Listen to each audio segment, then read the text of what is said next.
안녕하세요. 오늘 저희가 좀 깊게 파고들 이야기는 정말 약간 사이언스 픽션 영화 같은 건데요.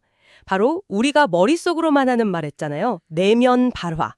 이걸 뇌 신호로 읽어내는 BCI, 뇌 컴퓨터 인터페이스 최신 연구입니다. 스탠포드 대학 같은 여러 기관이 참여한 논문인데 단순히 기술이 신기하다 이게 아니라 가능성이랑 또 위험성까지 같이 보고 있어요. 사실 말을 못 하시는 분들께는 이게 엄청난 희망일 수 있잖아요. 네, 그렇죠. 근데 또 한편으로는 내 생각도 나 모르게 읽히는 거 아니야? 이런 걱정도 들 수 있단 말이죠. 그래서 오늘 이 연구가 이 내면 발화 해독에 대해 뭘 밝혔는지, 그리고 이게 또 여러분께 어떤 의미가 될 수 있는지 그 핵심만 한번 파헤쳐 보겠습니다. 정말 흥미진진할 거예요. 네, 맞습니다. 특히 그 뇌에서 움직임을 담당하는 영역, 그러니까 운동피질이라고 하죠. 거기서 우리가 속으로 하는 말이 어떤 신호로 나타나는지 이걸 구체적인 실험으로 봤다는 게 중요합니다. 중증 조음장애, 그러니까 발음이 좀 많이 어려운 세 분, T1, T2, T16이 연구에 참여해 주셨고요. 그 결과를 바탕으로 한 겁니다. 세 분이나. 그럼 가장 놀라웠던 결과부터 바로 들어볼까요? 정말로 그 속으로 하는 말을 알아들을 수 있었나요? 정확도는 어땠고요? 네, 그게 가능했습니다. 참가자들이 마음속으로 단어를 이렇게 떠올릴 때요. 운동피질의 특정 부분이 있어요.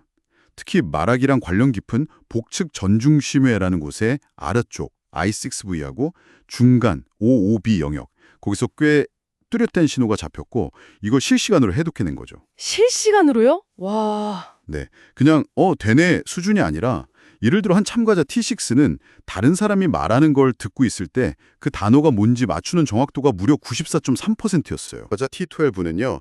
속으로 말을 떠올릴 때 이걸 이제 운동성 내면 발화라고 하는데 이때 해독 정확도가 71.1%가 나왔거든요. 네네. 근데 이게 재미있는 게 실제로 그분이 말하려고 시도했을 때의 정확도랑 비슷하거나 어떤 경우에는 오히려 더 높았다는 겁니다. 71%면 실제로 말하는 거랑 비슷하거나 더 높다니. 와, 생각보다 훨씬 정교한데요? 그럼 이게 혹시 우리가 속으로 생각하는 거랑 실제로 말하는 게 뇌에서는 거의 같은 과정이라고 봐도 되는 건가요? 상당히 유사하다는 게 밝혀졌어요. 연구진이 여러 상황을 비교했거든요.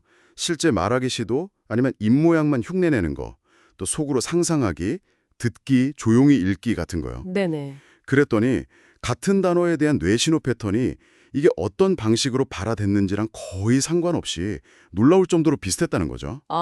방식에 상관없이요? 네. 그래서 데이터 패턴 분석하는 주성분 분석이란 기법으로 들여다보니까 속으로 말하거나 듣는 상황의 뇌신호는요. 실제 말할 때 신호의 축소판 같았어요. 스케일만 좀 줄어든 버전이랄까요? 축소판이요? 네. 그러니까 핵심 정보, 그 신경 코드는 같은데 뭐랄까 볼륨만 줄인 것처럼 신호 세기만 달랐던 거죠. 그렇군요. 야, 이게 같은 신경 코드를 쓴다. 여기서 딱 그 걱정이 드네요. 그럼 BCI가 사용자가 딱히 원하지 않는데도 그 속마음을 엿들어올 수도 있는 거 아닐까요? 그런 위험성? 바로 그 가능성을 확인하는 실험도 했습니다. 참가자 T12에게 예를 들어 화살표 방향 순서, 위, 오른쪽, 위 이런 순서를 외워서 조이스틱을 움직이게 하는 과제를 줬어요. 네, 기억력 과제 같은 거네요. 그렇죠. 근데 이때 명시적으로 속으로 방향을 되뇌세요라고 하진 않았거든요. 그런데도 이분이 기억하려고 속으로 위, 오른쪽, 위 이렇게 중얼거리는 동안에 그 뇌 신호를 해독할 수 있었던 겁니다. 헉, 시키지도 않았는데. 네, 특히 말로 한번 기억해보세요라고 삼짝 유도했을 때는 정확도가 더 올라갔고요. 이건 분명히 BCI가 의도치 않은 생각까지 읽어낼 잠재적인 위험이 있다, 이걸 보여주는 결과죠. 와, 이거 중요한 발견인데 동시에 좀 섬뜩하기도 하네요. 그럼 이걸 막을 방법은 없나요? 그냥 속수무책인가요? 다행히도 연구진이 거기서 멈추지 않고 희망적인 단서도 찾아냈습니다. 외현성 차원이라는 건데요. 외현성 차원. 좀 어려운데요? 쉽게 말하면요. 실제 말하기랑 속으로 생각하기, 이 둘 사이에 뇌 신호상에 뚜렷한 차이점이 존재한다는 걸 발견한 거예요. 이 차이를 나타내는 신호가 단어 자체를 구분하는 신호, 예를 들어 사과냐, 바나나냐 구분하는 신호만큼이나 강력하다는 거죠. 아하. 그러니까 사과라고 생각만 하는 거랑 사과라고 진짜 말하려는 거랑은 뇌 신호에 뭔가 다른 점이 뚜렷하게 있다. 바로 그겁니다.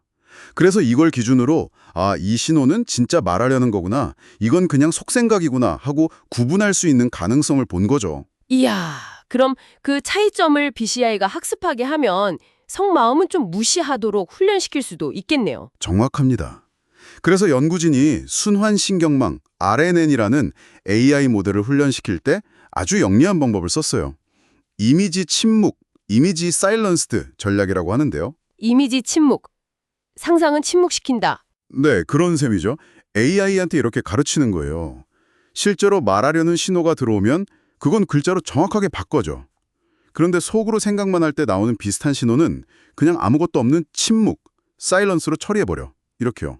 와, 똑똑한데요. 결과는 어땠어요? 결과는 아주 성공적이었습니다. 실제 말하기를 해독하는 능력은 거의 그대로 유지하면서 속으로 생각할 때는 거의 아무것도 해독하지 못하게 만들 수 있었어요. 꽤 높은 정확도로요. 와, 다행이네요. 그럼 정리를 좀 해보면요. 이번 연구는 그 운동 피질에서 내면 발화, 즉 속으로 하는 말을 꽤 정확히 읽어낼 수 있다. 그리고 이 신호는 실제 말하기나 듣기랑 그 뿌리, 신경 코드가 같다는 걸 보여준 거네요. 네, 맞습니다. 물론 의도치 않게 생각을 읽힐 위험성도 제기됐지만 말씀하신 외연성 차원이라는 신호 차이나 이미지 침묵 훈련 같은 걸로 기술적인 방어막을 칠 수도 있다는 가능성도 함께 제시된 거고요. 그렇죠. 이게 결국 말을 잃은 분들에게는 훨씬 편리하고 직관적인 BCI 개발의 길을 열어주는 동시에 우리 뇌 데이터의 프라이버시를 어떻게 지킬 것인가 하는 아주 중요한 숙제를 던져주고 있는 거죠. 그래도 기술적인 해결책의 실마리도 함께 제시했다는 점에서 상당히 의미가 크다고 봅니다. 네, 정말 그렇네요. 자, 오늘 분석을 마무리하면서 여러분께 이런 질문을 한번 던져보고 싶습니다. 만약에 기술이 더 발전해서 우리가 소통하려고 의도적으로 보내는 뇌신호랑 그냥 머릿속에서 흘러가는 사적인 생각의 뇌신호를 기계가 명확하게 구분할 수 있게 된다면요. 그 경계선을 설정하고 관리하는 책임은 과연 누구에게 또 어떻게 주어져야 할까요? 한번 깊이 생각해 보시면 좋겠습니다.